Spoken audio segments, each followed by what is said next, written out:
Bonjour à tous. L'armée américaine chercherait-elle un moyen de contrôler le climat? C'est la question qu'on se pose aujourd'hui dans e-reportage. Contrôler le climat en déclenchant par exemple des cyclones ou en provoquant des sécheresses. L'idée paraît farfelue et pourtant, en plein Alaska, l'armée américaine développe depuis plusieurs années un programme de recherche scientifique et militaire sur l'ionosphère. Alors fantasme ou réalité, voici l'enquête d'Audrey Avram sur un récit d'Adrien Pinon. Et si un jour nous pouvions contrôler le climat? Nous sommes en Alaska, au milieu des glaces. Derrière ces grilles, sur plus de 20 hectares, se trouve une base de l'armée américaine. De loin, on distingue une forêt d'antennes de plus de 20 mètres de haut. Il y en a plus de 80. Officiellement, cette base abrite un programme de recherche scientifique et militaire sur l'ionosphère, l'une des couches de l'atmosphère. Nom de code, HAARP. Un nom qui suscite de nombreuses rumeurs et interrogations depuis des années. On pense généralement que les Américains y étudient le contrôle des communications, voire des phénomènes climatiques. Nick Begich est chercheur, cela fait 15 ans qu'il tente d'en savoir plus sur les expériences menées au cœur de l'Alaska. Après plusieurs années d'enquête, il est arrivé à rentrer en contact avec l'un des concepteurs du projet HAARP, le physicien Bernard Island, qui veut lui donner accès à des données confidentielles. Ce qui est apparu à la lecture de ces brevets concernait des recherches pour manipuler le climat, des manipulations climatiques, voire même des manipulations de l'environnement de manière très particulière, tout ça pour des applications militaires. Manipuler le climat, cela paraît impensable. Mais être capable d'envoyer un cyclone ou une sécheresse chez ses ennemis, cela ressemble à l'arme absolue. Les Américains essaient-ils vraiment de contrôler les phénomènes climatiques? C'est ce que croit Luc Mampey, chercheur pour le groupe de recherche et d'information sur la paix et la sécurité. Je fais référence notamment à un rapport publié par l'US Air Force vers la fin des années 90 et qui s'appelait Air Force 2025, où très clairement l'US Air Force évoque là toutes les recherches qui devraient être faites à des fins militaires de manière à pouvoir avoir un certain impact sur les phénomènes météorologiques, de manière à pouvoir faciliter les opérations militaires amis et rendre plus compliquées les opérations militaires d'ennemis. Les Américains travailleraient sur la maîtrise du climat depuis les années 60. Il y a des premiers essais qui ont été faits au moment de la guerre du Vietnam, où là, effectivement, on a, par des procédés physico-chimiques, essayé de provoquer des intempéries, des averses extrêmement fortes. En 1967, en pleine guerre du Vietnam, les Américains se livrent à une expérience étonnante. Ils déversent une substance chimique au-dessus des nuages. Le but, faire en sorte que les pluies torrentielles de la mousson se propagent au Nord-Vietnam jusqu'aux bases de leurs adversaires. Le plus étonnant, c'est que cela a marché. Alors HAARP pourrait-il être la suite de ces premiers essais? Ce qui concerne les modifications environnementales et climatiques, c'est un enjeu militaire aux États-Unis depuis certainement 50 ans. Et cela implique des technologies, des procédés, des techniques très proches de ce qui est mis aujourd'hui en œuvre dans le cadre du programme HAARP. HAARP suscite l'inquiétude, au point qu'en 1997, le Parlement européen met sur pied une commission d'enquête sur la possibilité de manipuler le climat à des fins militaires. Très vite, les parlementaires font des découvertes alarmantes. Ils apprennent par exemple qu'HAARP émet un rayon qui chauffe et qui perturbe l'ionosphère, une couche de l'atmosphère chargée de nous protéger des rayonnements solaires. Ernest Gelscher, député européen, a participé à cette commission. Ce genre de projet, de planter des antennes et d'envoyer un signal dans l'ionosphère, tout d'abord, c'est fait par les militaires.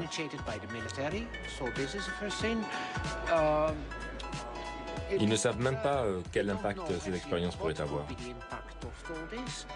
Je pense que derrière tout ça, il y a des objectifs militaires qui pourraient être un peu plus ambitieux, un peu plus vastes que ceux qu'ils veulent bien admettre en public. Très vite, les travaux de la commission se heurtent au refus américain de s'exprimer sur HAARP. À l'époque, le président de la commission est un parlementaire britannique, il s'appelle Tom Spencer. Convaincu du danger que le projet pourrait représenter, il essaie d'obtenir des précisions de la part des responsables américains, mais sans succès. Nous n'avons eu absolument aucun contact avec les Américains. Ils ne sont jamais venus. Pendant les auditions, Tom Spencer lui-même leur a dit qu'ils seraient les bienvenus au Parlement européen. Pour rencontrer les députés européens, ils n'ont jamais répondu. Je crois qu'ils ont délibérément décidé de faire la sourde oreille, d'ignorer le sujet et de ne pas en parler. Un incident va vite calmer les ardeurs de Tom Spencer. En 1999, le président de la commission fait la une des journaux à scandale. Il a été interpellé par la douane à l'aéroport de Londres. En fouillant sa valise, les douaniers ont découvert une vidéo pornographique gay et quelques grammes de cannabis. La carrière politique du député est brisée, la commission déstabilisée. Nick Begich a gardé le contact avec l'ancien député.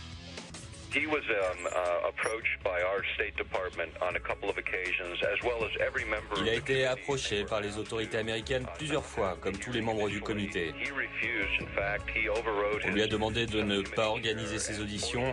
Il a refusé et même accéléré la procédure. Il a essayé de parler avec les Américains, il a essayé de parler avec l'OTAN. Un jour, il a même appelé Al Gore devant moi. Ils étaient amis depuis des années et Al Gore a refusé de le prendre au téléphone de la Maison Blanche. Il était vice-président à l'époque. Ce qui s'est passé, c'est que tout le monde a dit à Spencer de rester en dehors de tout ça et il ne l'a pas fait. C'est regrettable car nous avons perdu un champion sur ce problème. Après la mise sur la touche de Tom Spencer, les investigations de la commission d'enquête cessent. Cela n'empêche pas de nombreux chercheurs de continuer à se poser des questions sur les expériences menées par l'armée américaine en Alaska. C'est le cas du physicien Jean-Jacques Berthelier. Son laboratoire est en contact direct avec Demeter, un satellite doté de nombreux instruments de mesure qui passe régulièrement au-dessus de la base américaine.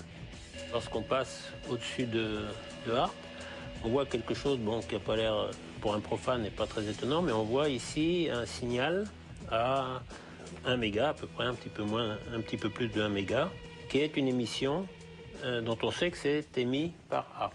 Donc vous voyez bien que dans le milieu naturel, il n'y a pas ce genre d'émission. Et ce qu'on voit surtout qui est intriguant, c'est le fait qu'on a une baisse d'un facteur 2 ou 3 de la densité et une augmentation assez sensible de la température. Ce qui montre que Harp arrive à modifier quand même assez profondément l'ionosphère.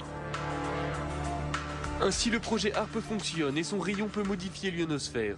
Mais il n'y a pas de preuve formelle que l'objectif est de pouvoir manipuler le climat à des fins militaires. Pourtant, le docteur Begich est persuadé que l'armée américaine possède une arme d'une puissance sans précédent. On va continuer à parler de ce projet pour sensibiliser le public et pour convaincre les politiques de prendre les choses en main.